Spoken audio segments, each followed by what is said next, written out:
Good morning, everyone.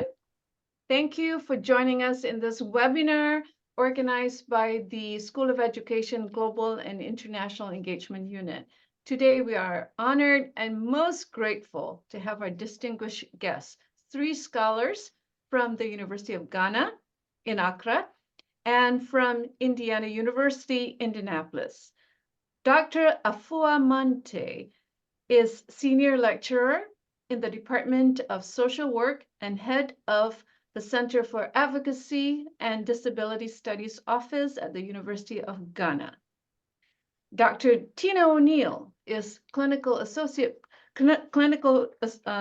Professor, Special Education at Indiana University in Indianapolis. And Dr. Eric Kyere is Associate Professor of Social Work and Adjunct Professor of Africana Studies at Indiana University. They will engage us in a robust discussion of the intersections between disability and equity. And just for your information, the webinar will take the form of 30 minutes of conversation and 20 minutes of Q&A. Audience members, you are invited to post your questions anytime during the webinar in the Q&A section. At the end of 30 minutes, we'll direct your questions to the speakers. So Professors Mantey, O'Neill, and Kyere, welcome. Please, we are looking forward to your conversation and discussion. Please take it away. Awesome. Thank you so much, Farida. I hope we can go by first names in this setting. I know as a Black woman scholar, I love to be called Dr. O'Neill, but I feel like in this setting, we can just let our guards down and just chat and have a really good, informative, critical conversation about students with disabilities and equity education in Ghana. But just to add a little bit more about kind of the background of how this all came about, as many of you know that may be on the call, I was a clinical assistant professor in Bloomington, and now I've transitioned here to Indianapolis campus. And my work revolves around really looking at students with disabilities, specifically Black children in urban spaces, right? And so I'm a city girl myself from Detroit, Michigan, and went to Detroit Public Schools, graduated from Wayne State University for my undergrad, master's, and PhD. And so I'm just engulfed in urban spaces all the time. But since moving to Indianapolis and getting more into this global work, my research is evolving. And so it was really, really important to me when Farida reached out that we connect with the people that are actually doing the work. Efua, who is at the University of Ghana and working with students with disabilities in the social work space, as well as Eric, who is at Indiana University Indianapolis campus. I got to get used to saying that rather than IUPUI now.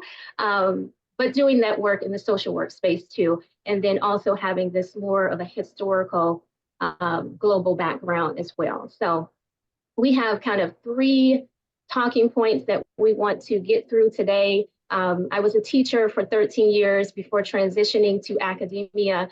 So my teacher brain is like, okay, 3 talking points, 30 minutes, 10 minutes a piece type of thing. And so that's kind of where we're going to go.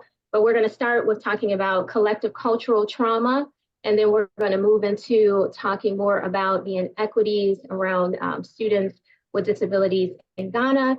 And then we'll talk about some strategies and initiatives that are going on in Ghana. And I would like to kind of have a parallel conversation about how we are seeing these connections with our Black children here in America and how they're being educated, and specifically students with disabilities, and those connections with what we're seeing in Ghana or lack thereof, right? And so just kind of keeping the conversation going as we've been instructed to do. So with no further ado, Eric, I'm going to go ahead and let you lead us in this first discussion around collective trauma. If I can share my screen, I can share the one. Do it again. This one. All right, can you guys see this framework here? Yeah, okay, I'll put it in. Okay, so I'll put it in slideshow mode from current slide. All right. So this will probably be the only slide that we share, but we wanted to have this kind of visual as he's talking through and explaining it. And then Efua and I will just kind of chime in once he gets started. All right, so thank you.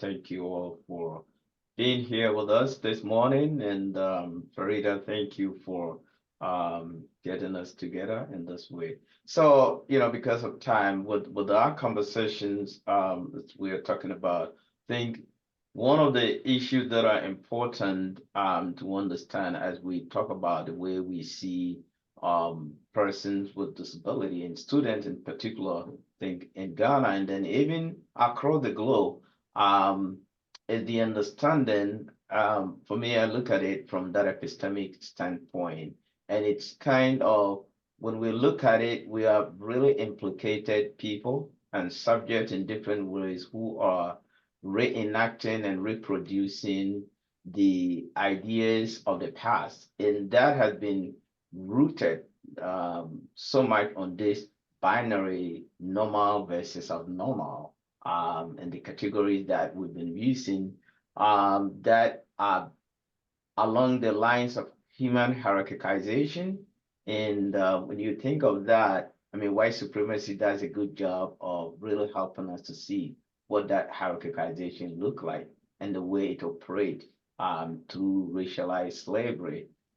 We have had in societies that have been an issue, but that framework, that ideology from which we operate from, it's right when you look at it from historical standpoint, the way we think of how individuals with disability were considered abnormal from being normal, from Plato's time all the way up to now in different cultural settings, but it has become too ingrained in us because of the way it has been amplified through white supremacy narrative. And so that idea has been passed down to all of us, I think, for both individuals who are socialized as white persons with a Western orientation, and this is beyond skin color. This ideology goes beyond skin color, but skin color is important in different contexts. And so what we've seen is that we have both the descendant of Europeans having this cultural framing that is rooted in the whiteness and look at things as this or that, either or not. And then we have that in the way that idea has been applied into the African context through slavery and colonialism, but the way the African conceptions of the world being and human being looking at it in a holistic sense. And so that you would think of persons with disability as people unique way, but they are integrated part of the social fabric. But what the ideology that we have been operating with, what it has done is by doing this dichotomies of this is normal, this is abnormal, and the idea is trying to bring the one that is abnormal closer to become normal.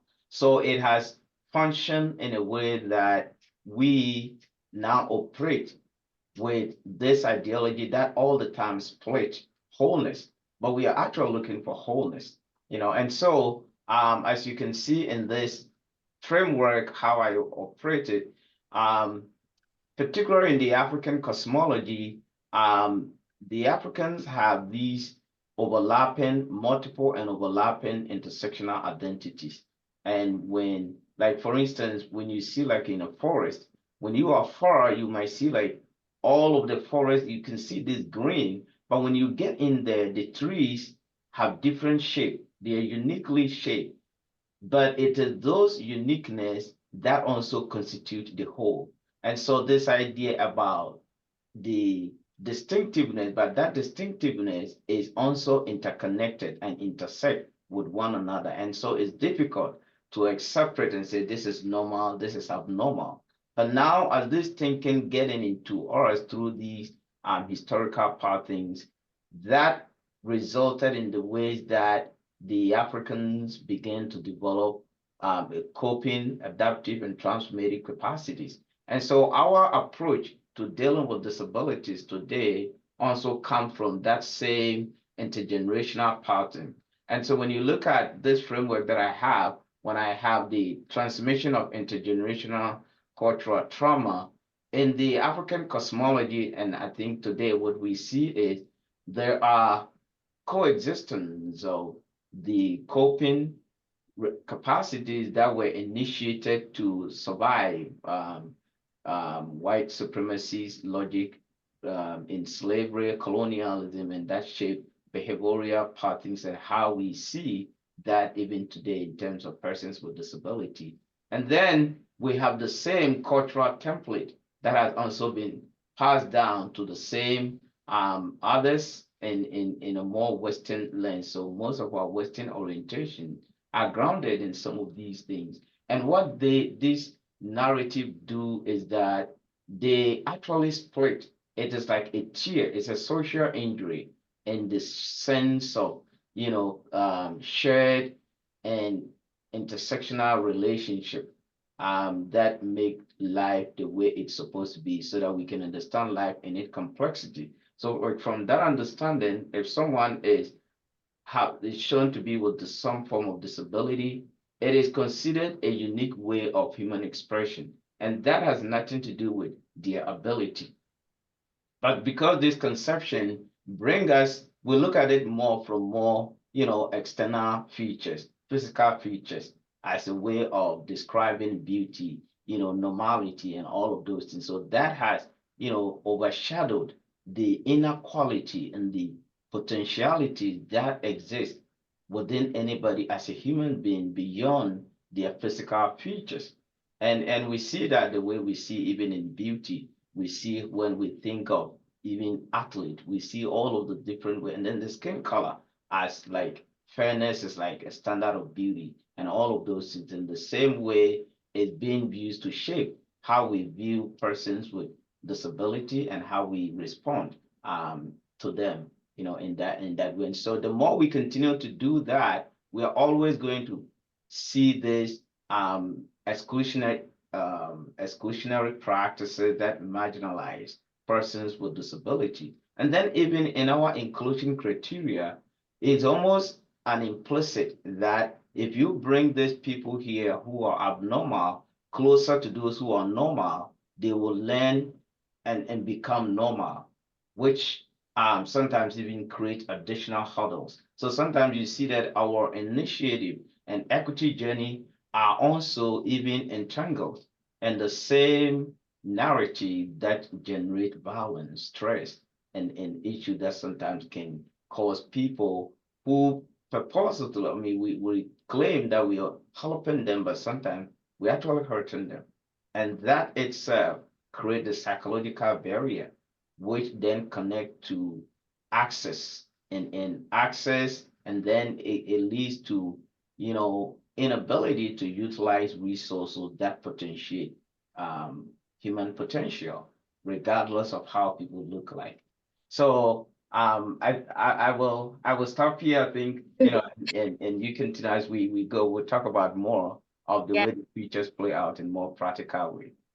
Absolutely. Thank you, Eric. I know every single time you share this framework and we talk through this framework, I'm constantly thinking of more, and I'm constantly trying to be conscious of the time that we have here on this space. So we will move on. But I do want to ask Efua, just kind of hearing what Eric is saying about this collective cultural trauma, what impact do you see it making for the students with disabilities in Ghana? Like, what specific examples do you see that the trauma is impacting the students in Ghana?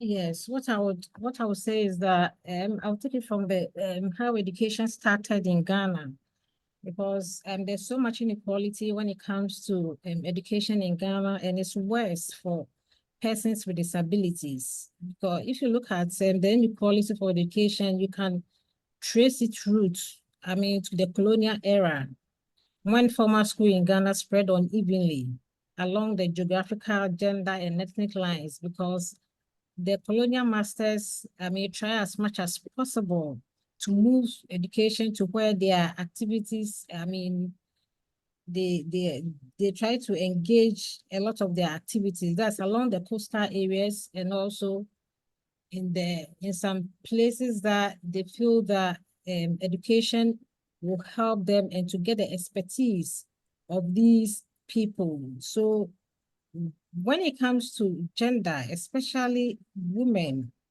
and more particularly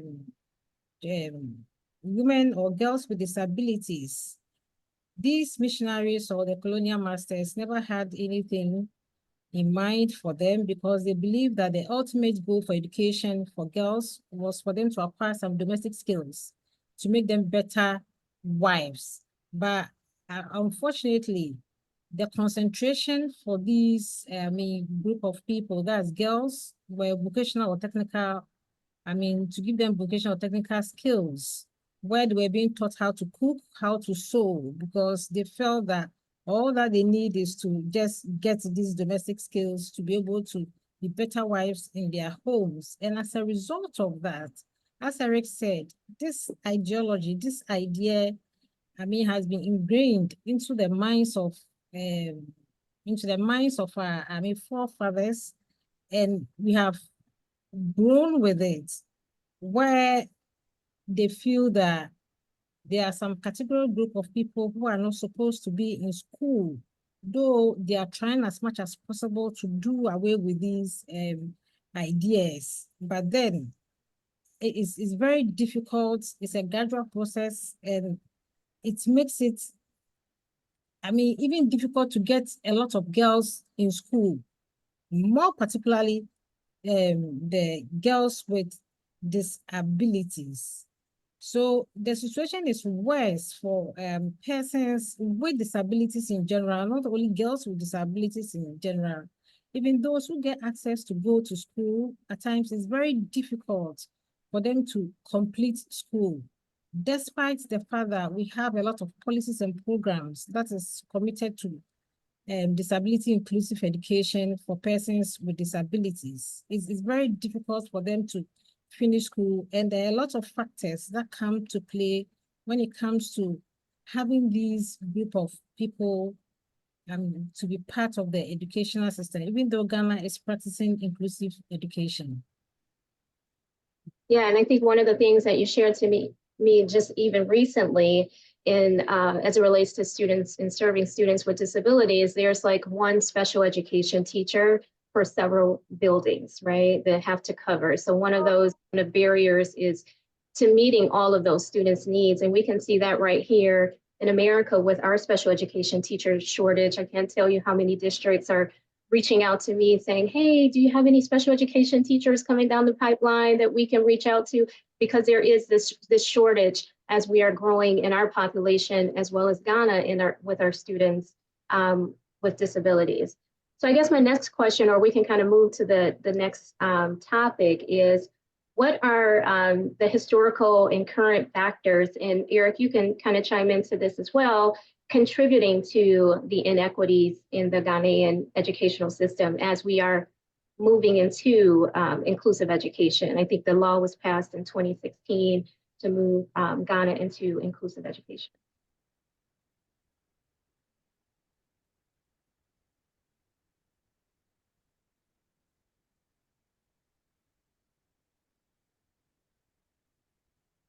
Well, okay. I can.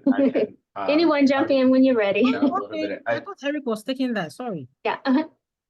I think part of the at least and the landscape that we see, and for me, this is where you begin to see again back to this collective cultural trauma, because what the collective cultural trauma does is you don't see the manifestation with the people who immediately experience it, but the post generations are the ones that you see. And so, for instance, like as Efua was talking about, that we like even there are not enough teachers. Generally the teacher issues is something, but then when it comes to persons with disability, and part of it again is where sometimes you see the manifestation of this same legacy, because Ghana, some of those decisions are modeled after the way British did this, and how when British used to see even persons with disability with that same binary that some of them were even considered evil, not good. But in the aftermath of the Second World War, they were experiencing this labor shortage. And so part of their education of the persons with disability was to meet the labor need, which is the capitalist interest of the society. So it was not so much about the fact that we are educating, providing access for these people to actualize their own purpose and potentials in life, but to commodify them to achieve the capitalist interests of the state. So, and then so to a degree, and that was because it was a necessity, because they didn't have, they have run out of labor force. And so now you can imagine, if we are thinking that we have more people in the labor force, why should we waste time on people we think they have no value, right? And so you can see implicitly how some of these narrative and these worldview shape. The policies are there, but then we don't make allocations infrastructurally and then human capital wise, and as even logistically. Those are, I think, the indication, because if you're committed to doing something, and evidence of that is shown in some of the resources that you made available to a policy that you believe in. And these are all part of the same legacy that we have been, continuing. And I think once you begin to see that it looked like it's a distant issue, we've been told, well, we are independent and we are this, we are that. But it's, yes, the geopolitical retreat is over, but the cultural and the epistemic genocide that is still ongoing, and it's shaping a lot of our curriculum, our design, and our policy, and their implementation too. Yeah. There's so many layers, right? There's so many layers that's going on. Go ahead, Efua. Yeah, from what Eric said, I want to zoom into this and the factors. I mean, based on, the attitude towards educating these persons with disabilities. I've spoken about gender already, where girls or women with disability find it very difficult to get into education, the education system. And geographical location is also part of it, because when you look at what happens in the urban areas and you go to the rural area, it's very different, where we have that cultural thing that they don't see the need. Though we have a lot of these policies and programs to get these people in school, it's different in the rural setting when it comes to schooling, and more particularly for persons with disability. When it comes to the urban areas, at times it's a bit okay for them to accept this group of people or this category of people in school, but it's very difficult for them to be part of, the schooling system when you go to the rural areas. Also, income levels, especially when it comes to the household income levels, is very difficult for them to, get their children into schools. Though we are practicing free education in Ghana, particularly at the basic level, there are some few things that they need to, parents are supposed to provide for their kids to go to school. And at times when they're not able to do that, they don't see the need to take their child with disability to school, especially when they are girls. So there's always a trade-off between whether they should take the male or the female to school, and you always find the males going to school at the expense of the females. Also, there's insufficient human resource when you go to our schools. I spoke about a resource person and special education teachers in various public schools, which is scarce. They are there, but then there are not many to be able to help these children. There's not much funding as well. That's financial resources. It doesn't go. So it's very difficult to get these children and to able to meet their needs. And in terms of infrastructure, at times some of them live far away, especially when you go to the rural areas and where the schools are located. some of them live far away and they need to go by road and they are not able to go. Some have to cross rivers and other things to be able to go to school. That's if the roads are no more trouble and they have to go to school and it's very difficult. And even when they manage to get to the school, some of these buildings are inaccessible. You take maybe a grade 1 child who has a mobility impairment, she's got the class at the top of the building. It's very difficult for them to even climb to go there. And there's also stigmatization and discrimination. And this stigmatization do not only come from the teachers or from the children or their classmates, but times it comes from the parents, where some parents, when they realize that if there is a child with a disability in the school, they may withdraw even their child from the school. So it's very difficult for these children to even stay in school, and parental involvement is lacking when it comes to, taking their children to school. They're able to take these children to school, but then as in having them to have conversation with them in terms of what is happening to their children, how to go on with their education, at times it's very difficult. So in the morning, they just bath them and dump them in the school and that is it. And they don't know what happens to these children. So there are a lot of factors that comes to play when it comes to inequalities in educating persons with disabilities. Though they are trying very hard, but then there are a lot of factors that comes to play to be able to do this. And I know Farida is probably sending us a message we have 5 minutes, but wow. I do want to respond to what you were saying, Efua, too, about these kind of barriers, because as you're talking about this, it constantly takes me back to, students with disabilities here in America, and specifically Black children, and what they are going through too, and that stigma and the lack of parent involvement sometimes is a factor, and all of these different things, but just on a different level. But you talked very vividly yesterday about, when we were talking together, about community in Ghana. And that is one of the things I want you to really expand on, because when I was in Ghana, I felt the love, I felt the community, I felt just welcomed, right? Akwaba. And that is something that sometimes we don't see here in our communities, and just the respect that the children had for their families and the respect that the children had for their teachers. When I was on the University of Ghana's basic school, which is the elementary, middle, and high school for faculty children or students' children at the University of Ghana, the respect that they showed to us as visitors, but the respect that they showed to their elders. And it was in and out, whether we were in the rural spaces of Ghana or in the urban spaces of Ghana. And I think that says a lot. And then we also had a conversation about medication, and how medication is not something that's pushed on children with disability. It's not a thing. And so that has been something very enlightening to me as well. If you want to expand on that. And I think we have two minutes before we get into Q&A, and then we can talk a little bit. I want to say that in terms of identification of children with disability, we have the assessment centers, but it's not as a result of giving them medication, but to assess them to find out what their needs are to be able to place in the various schools.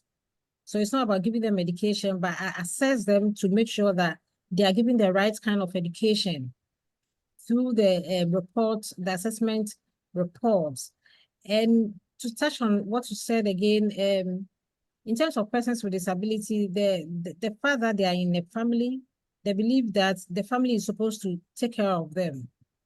And however, bringing them to school, there's no point to bring them to school. Everyone is supposed to take care of them. But then based on my researches that I've done, I realized that those who are able to have access to schooling, from what, our parents teach us at home, we try as much as possible and help these group of people. Though there's stigmatization and discrimination, when these people get to school, we have that bonding, that we feeling to be able to help these children in school to be part of the schooling system. Though they may experience stigma, they may experience discrimination, but then there are few people there who are ready to help them out. Absolutely. In my world, I was raised in the 80s as a kid, in the early 90s, and we call that like a village. It takes a village to raise children. And so that just really spoke to me when you were speaking about that. Thank you. We thank you so much for this robust discussion. It's continuing. And so we are at the 30 minutes. And so at this point in time, we invite audience members for their questions. They're coming in from all of our devices. And so, this is the time to post your questions and we'll direct them to the speakers. And I think the questions are already coming. And I think several of them, many of them have read the articles that we've sent out and shared.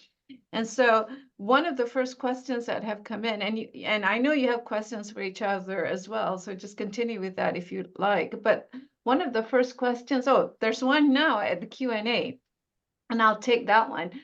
Dr. Mantey, do you not think as a country, Ghana should relook at the definition of disability beyond the physical and mental, but also include additions of chronic diseases that at a particular point can put a person on the disabled continuum? So in a sense, the definition of disability, Ghana's definition of disability, this is from Emmanuel. Efua? Yeah, right. From where I sit and working with persons with disabilities, I realize that persons with disabilities or someone having a disability is being defined based on the three traditional definitions that we have, as in the physical, the visual, and the hearing impaired. But now we are talking about the invisible ones as well. As he's saying, we are looking at the invisible because we realize that there are lots of people around that they have this kind of disability that it's not so apparent, so we are not able to see it. So they tell us what the issue is. So I think it's something that they are looking at in terms of helping these children to be able to get them in school as well, and to be able to help them meet their unmet needs when it comes to schooling. Mm-hmm.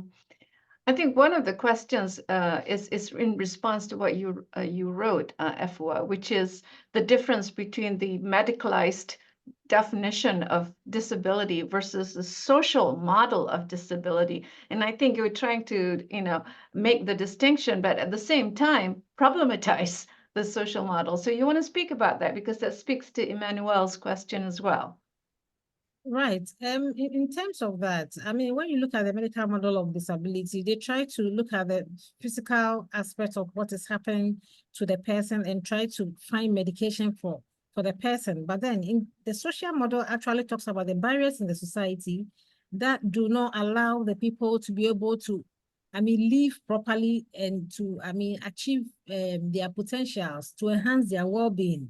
So I think gradually we are trying to, do away with the medical model.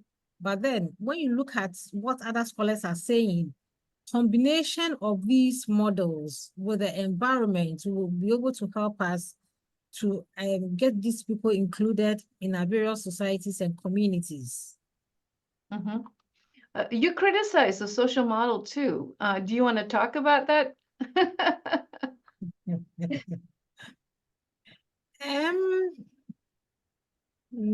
Not now, not really. Yeah, it's an interesting discussion. Yeah, it's a very interesting discussion in your article. Alicia has a question here. Do you identify children with non-apparent disabilities as well? What percentage of the population has physical versus SLD versus non-apparent? The non-apparent, as in, that one is very difficult for us to identify till the person visit the hospital, we get a hospital results. And speaking from where I sit and what I do, from the hospital result for the doctors or the psychiatrist report, if they're able to tell us what the issues are with the person, that is where we are able to meet the needs, the educational needs of that person. But for us, it will be very difficult for us to do that. Even if we take the person, the student to the assessment center or the person to the assessment center, at times we need people with, more expertise to be able to explore further based on the reports for us to know that these are the problems that the person is going through. Mhm. And I'll just add Great to, job. Oh, sorry, go ahead. no, I was just going to say, as Efua is kind of talking through this, it's just kind of having me think about our own policies and practices here in America. And I remember when I started teaching back in 2006, there were maybe 11 categories under the Individuals with Disability Education Act, and now there's 14. And, you know, I have to continuously update my slide, but I think Eric and I had a good conversation a couple of days ago about how we kind of want to put everything in a category, in a box. And what we're finding even in schools here, that there's so much overlap when we're thinking about students with disabilities, right? And we're trying to put them, you know, in these boxes.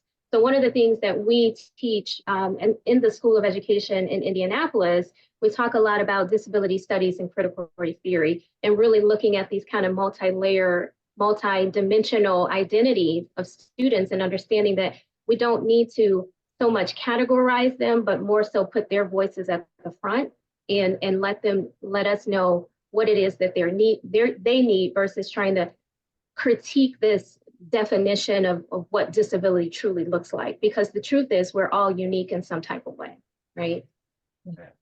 And I think, if I may come in, and this is where I think some of even the social model approach, I think it's important because, you know, one of the things about the way we think here, which is the same kind of Western colonial thinking, with this, you know, erroneous assumptions of being independent and all of these things that make giving and receiving help to become a very demeaning thing.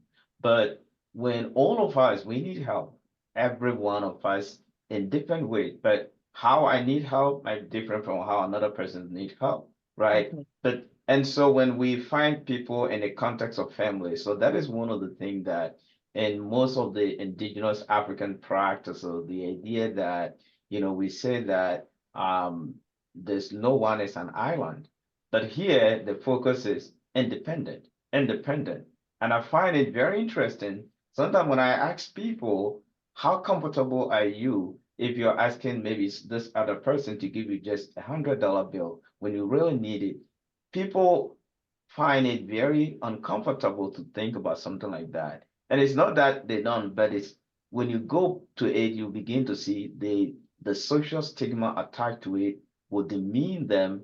And so that even goes to attack the core of who a person is, right? And so when we bring that into our context, where from a family and then from a societal standpoint, where we depend on each other, again, that interdependency is a very strong thing. But now what we're doing here, when this is where so the medical model come in to just, you know, distort that sense of community where helping and giving help and receiving help is normalized. And now it's frowned upon that when someone is to be given help, that person is inadequate, that person is inept, that person has all of the, and so the labels that we create, all of them have very stigmatizing meaning. And so when somebody who understands those meaning see them and they don't see themselves in that way, they reject, like what Efua was talking about. Sometimes when families don't want to take their kids to school when even there's support, because for us, an individual who has disability is not just the individual. So because of the stigma, then it becomes a collective stigma, right? And it affects how people can see that family. So sometimes some of those things are even a form of social insurance mechanism to protect the family's identity, to protect the family's dignity. But if we are accepting that sense of collective well-being and interdependent, it will make these things normalized, and people, some of these social stigma, we won't have to deal with them. But these are some of the ways that, again, we see the trauma coming and how it has become so ingrained in our psyche that has disrupted the kinds of the meaning-making process that make us to connect with each other and actualize that intersectional and overlapping identity that, the indigenous worldview comes with. Yeah. That's a wonderful surfacing of some of the differences in cultural definitions of disability, and the framing of disability can affect how, what happens in the classroom and policies. Along those lines, along the lines of what Eric has just shared, Efua, you also wrote in your article here, your research surfaced some of the differences of the perceptions, cultural perceptions of disability in Ghana. I think for the audience that we have here, could you share some of those? Could you please say that again, Farida? So some of your research uncovered some of the perceptions as to what disabilities are from Ghanaian parents' perspectives, from the community perspectives. And so they're so interesting for our audiences here in the United States. Could you share some of that, please, based on your research? Yes, I was looking at the definition and how they understand what disability is, and they try to define what disability is, where some people are saying that, when someone has an impairment and he is unable to, perform certain things, or that tries to limit what he or she has to do. Some people are saying that it's a condition that a person, they see it physically or mentally challenged. That is the visible ones. And others too, see it as a defect from. So the point is that they look at it from both medical and they look at it from both social angle of what makes someone a disabled. Medical, they talk about the biological defect when someone is born. And social, some of them spoke about the fact that there are things in the society, there are barriers in the society that makes people disabled. I.e., even, for example, if someone has a disability and she's sitting in a wheelchair, and we have ramps all over, or ramps, the environment is so conducive, the person may be able to move around with a wheelchair without any impediments. But if there are a lot of impediments, it means that the person is facing double jeopardy because it's a wheelchair and the environment is not that conducive for that person. So they try to, look at it from both social and also from the medical angle of disability. Mm-hmm. And as well as cultural angle, I think you brought that out. Some parents like to see. Yeah, the cultural angle is the fact that when these children are being born, they are seen as something that is being cursed from their family. I think Eric touched on that. A curse from the family, or a punishment, or it's something that the parents did that, made them give birth to a child with a disability. So this group of people perception, they don't look at it from the medical angle. They don't look at it from the social angle, looking at the social model that I use, but then they are looking at it from the cultural angle of what they understand who a person with disability is. So culturally, if you come to the African society, most of these children with disabilities, they associate them with small gods, due to the punishments that, or something that parent did, or an entire family did, that they are trying to punish one person in the family. And as a result of that, that person gave birth with a child with disability. And most of the times, in the olden days, now, it's fading out. The olden days, this group of children, or these children, when they are being born, are being killed because they are not being accepted in the society. Mm-hmm. Very interesting. And it stresses the great importance of your work, actually, and your research to surface and to bring that forth, but also to kind of bring it into a discourse that we all can understand and investigate further. I know you have questions for each other, so please proceed.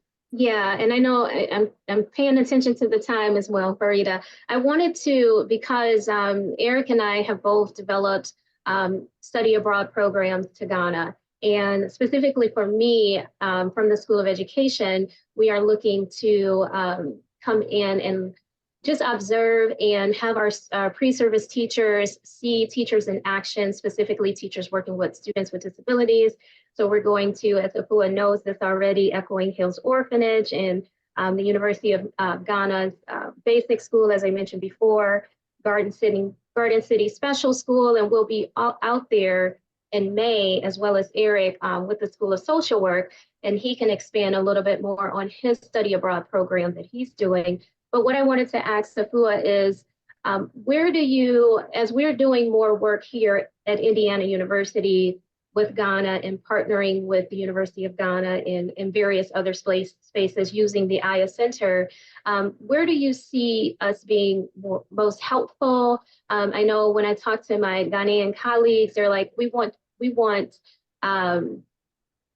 Eric can probably give it better what they want. They want us to come in and not disrupt, right? But support. So can you talk a little bit more about that? And maybe Eric, you want to chime in about your study abroad program and what you're doing.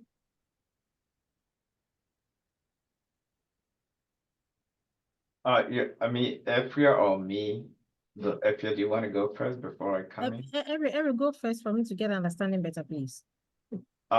So I mean, I think before I talk about the study abroad yet, I mean, Tina, what you said is important. And I think because a lot of the things that we see when you look at it from like in the way I talk about this collective cultural trauma, you begin to see it implicate a lot of all of us in different ways, right? What is happening there? Because for me, I didn't even know a lot of these things. I usually tell people I came to America and then I really found myself about how much of the trauma culturally that I carried. And those trauma, DSM doesn't identify them because of the distorted lens of who I thought the world is and who I was and who, particularly the Western world looked like, right? And then now I go back to Ghana and actually I find so much about America in particular in Ghana, right? And so so you begin to see all of these things that we are talking about. It's not only just a local context, it implicates the globe, and particularly the global north in a lot of the things that are happening over there.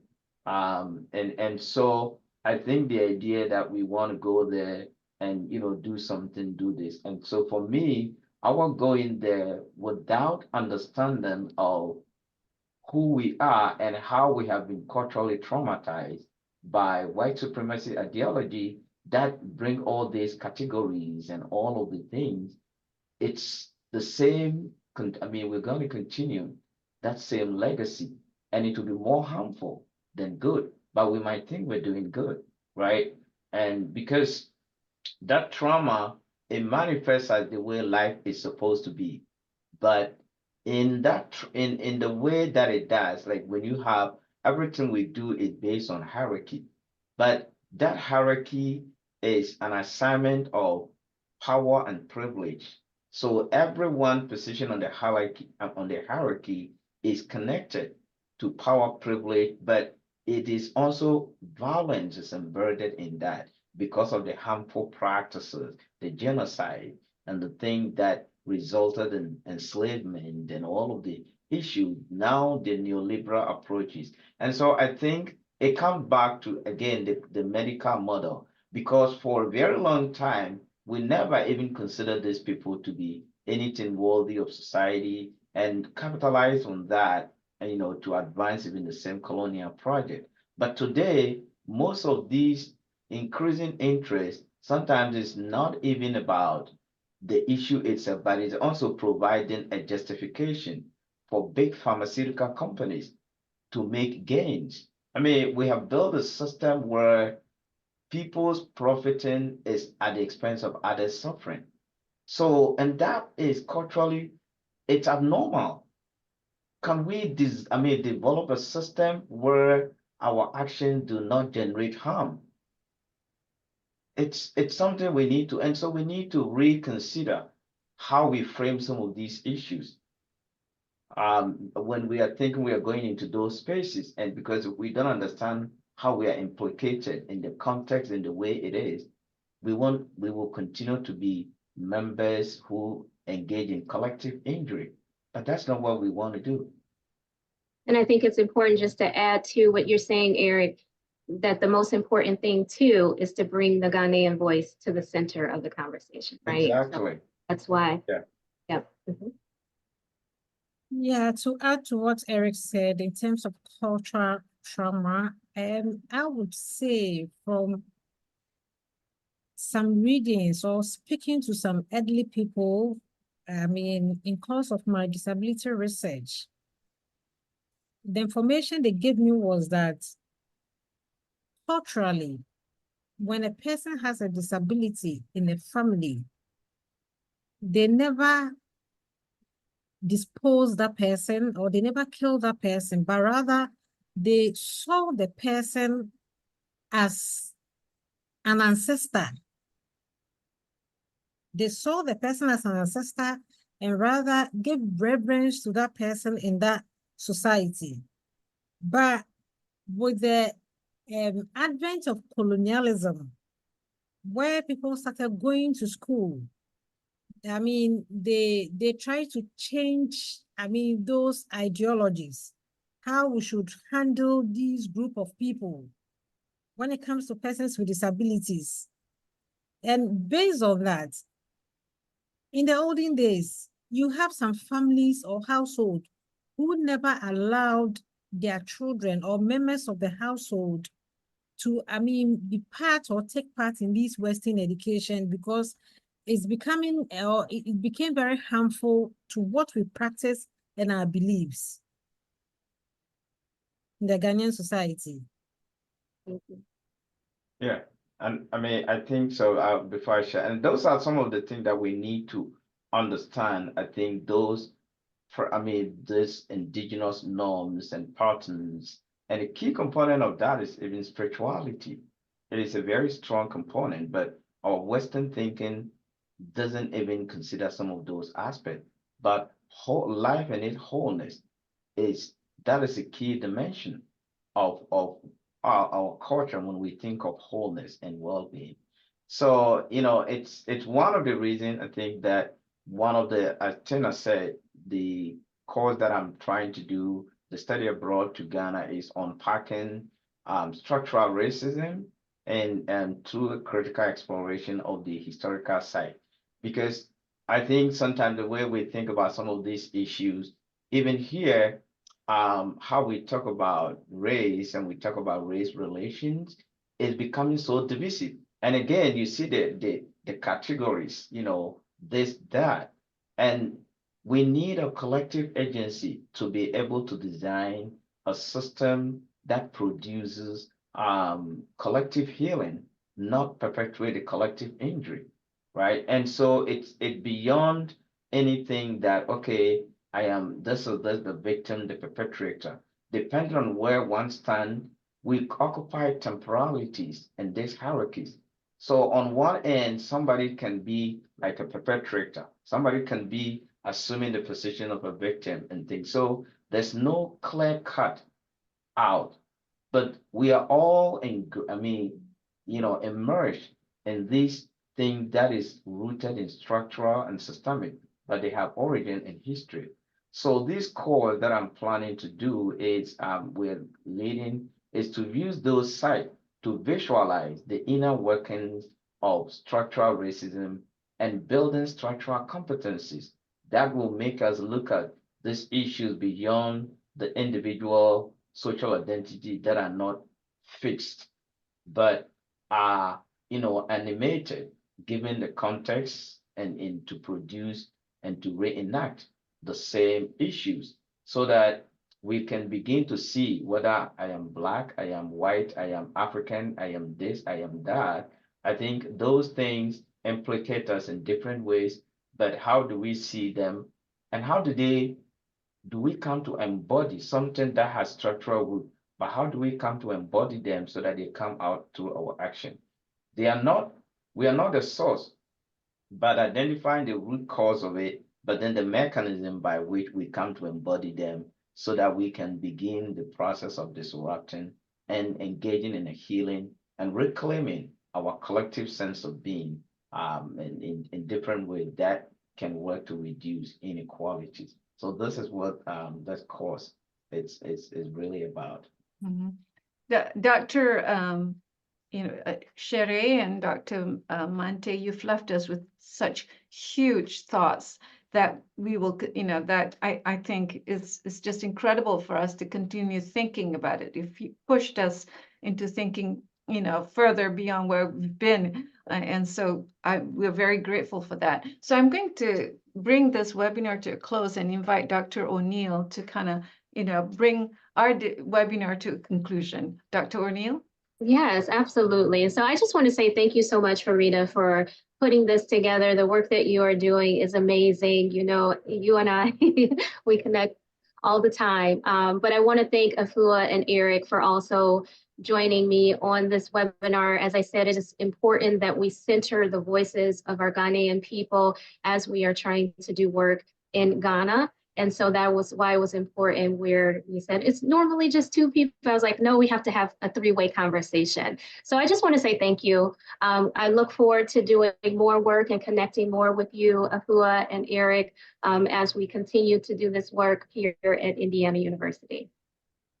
Thank you, everyone, for your thoughts and wisdom. And thank you, the audience members, for your questions and for your interests. Have a good day. Thank you too.